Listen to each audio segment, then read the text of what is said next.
Oi, eu sou o Dr. Mário Fernandes, professor do curso de especialização em odontologia legal da ABORS. Seja muito bem-vindo ao nosso canal no YouTube.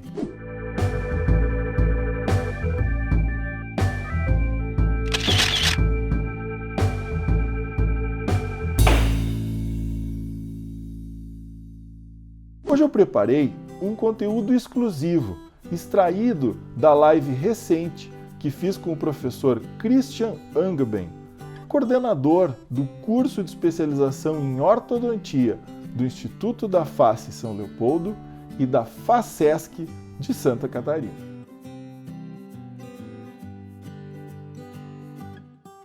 Se você tiver alguma dúvida sobre o que falamos neste vídeo e quiser fazer alguma pergunta, você pode fazer pelas redes sociais, Instagram ou Facebook, ou ainda você pode acessar o site www.drmariofernandes.com.br e me mandar um e-mail.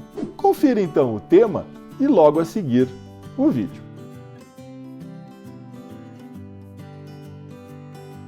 Dizendo assim, ó, a gente, quando pensa em documentos essenciais, eu estava falando que a gente considera então uma divisão dos essenciais e dos suplementares, né, ou secundários. A gente tem que pensar assim, primeira coisa, né, a gente tem que ter um prontuário, seja digital ou seja físico, né, cuidado se for digital para ter a certificação digital, isso é importante, a gente sempre frisa isso, eles são aceitos e não teriam problemas de serem aceitos numa demanda judicial, por exemplo. Mas ele tem uma diferença sutil de veracidade. Quando você apresenta o papel, você sabe que aquilo ali dificilmente ou pouco provavelmente vai ter sido alterado. E o digital, se você não tem a certificação, a chance de alterar existe também, né? Então a gente tem que ver primeiro essa questão aí.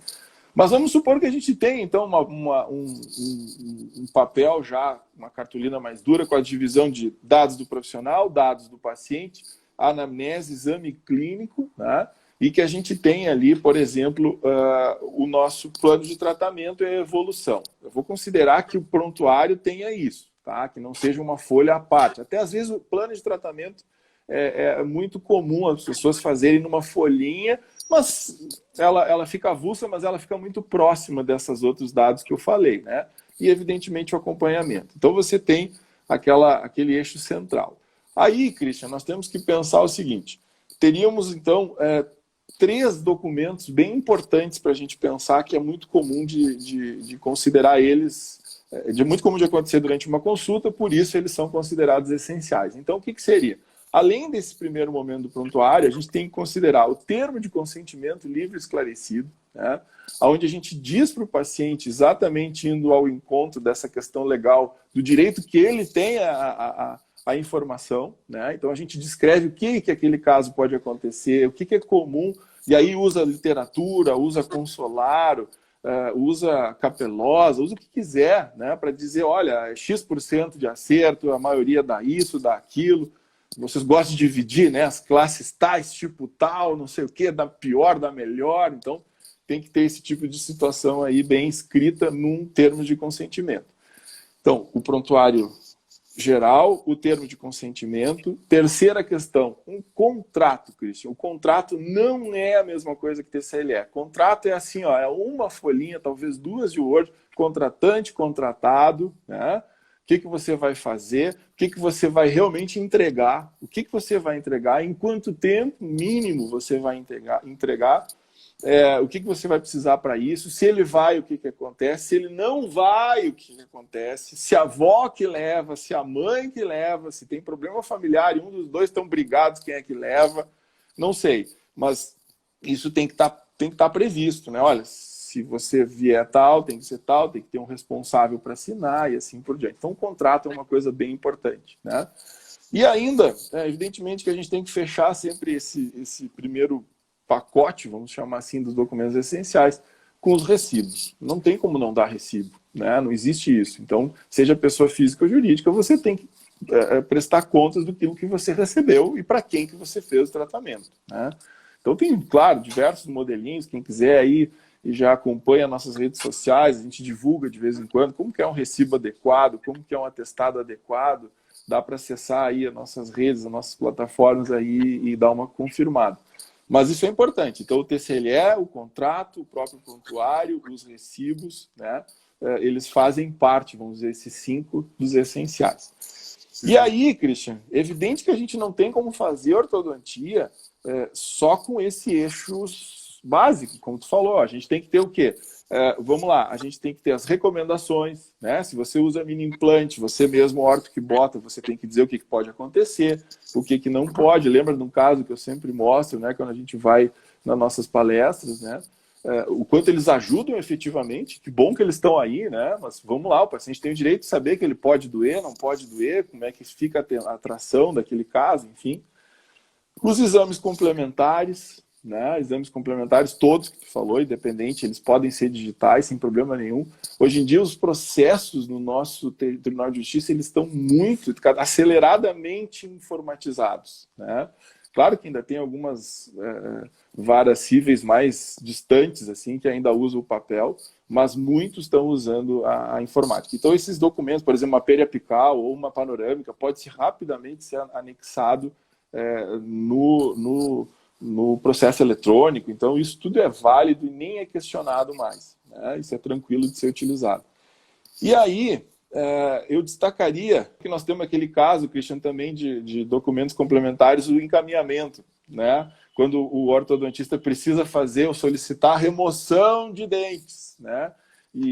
Então, falando então, Christian, que dentro dos documentos complementares, né, prescrição de medicamentos, recomendações, que eu já falei dos implantes, atestado, nem todo mundo pede, né? Mas se pedir um atestado, você tem que fazer duplo, guarda lá no prontuário o atestado, né? E autorização, se você quer usar aquelas imagens para fazer uso em determinadas situações, ou de estudo, ou alguma coisa pessoal, muito cuidado com isso, né?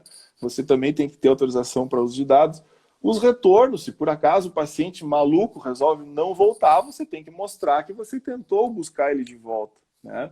E aí nós entramos na situação de você ter que provar que chamou ele, né? Pode ser a carta com aviso de AR pelo Correios, aquele caso que a gente sempre fala quando eu vou para o INFA lá em São Leopoldo, dos encaminhamentos para extração, né? Onde aquele caso que tu acompanhou já algumas vezes, em que o colega fez tudo certo. Ele pediu para extrair os primeiros pré-molares, superiores e inferiores, fez no papel, em 2 vias, guardou uma, e aí chegou os primeiros molares. Se a mulher foi numa colega, ela tirou os primeiros molares superiores e inferiores, direitos e esquerdos. E aí, depois disso, voltou para o orto disse, pô, mas eu pedi o primeiro pré, né? E ela terminou, então, processando o orto e a cirurgiã que extraiu os elementos dentários, né?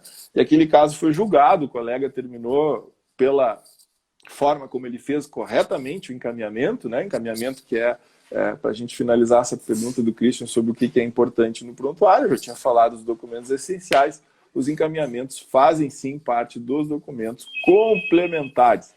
Então, são documentos em que a gente termina tendo a necessidade de fazer duplo, da gente escrever direitinho o que a gente precisa, o que a gente quer, né? Para que a gente não tenha problema depois. E ainda assim pode ter, né, Christian? Mesmo fazendo correto. Mas o bom é que daí depois, como já aconteceu no julgamento desse caso, fica aí livre não foi condenado, né? O processo foi indeferido aí contra o ortodontista. O paciente ganhou contra a cirurgiã, o ortodontista foi absolvido. Então é isso, basicamente a resposta ela é complexa, mas ela se divide no bloco de essenciais e suplementares. Espero ter colaborado aí com todos os ortos que nos ouvem, né? Como tem coisa, né? Você acabou de assistir um conteúdo exclusivo tirado da live recente que eu fiz com o professor Christian Angben, da especialização em ortodontia do Instituto da Face São Leopoldo e da Facesc Santa Catarina. Reforçando, se você ficou com alguma dúvida e quiser entrar em contato, você pode fazer pelas redes sociais ou por e-mail. Se você gostou desse vídeo, dê um like, comente e compartilhe. Não esqueça de se inscrever no nosso canal e ativar o sininho para ser avisado quando tiver novos vídeos. Até lá! Tchau!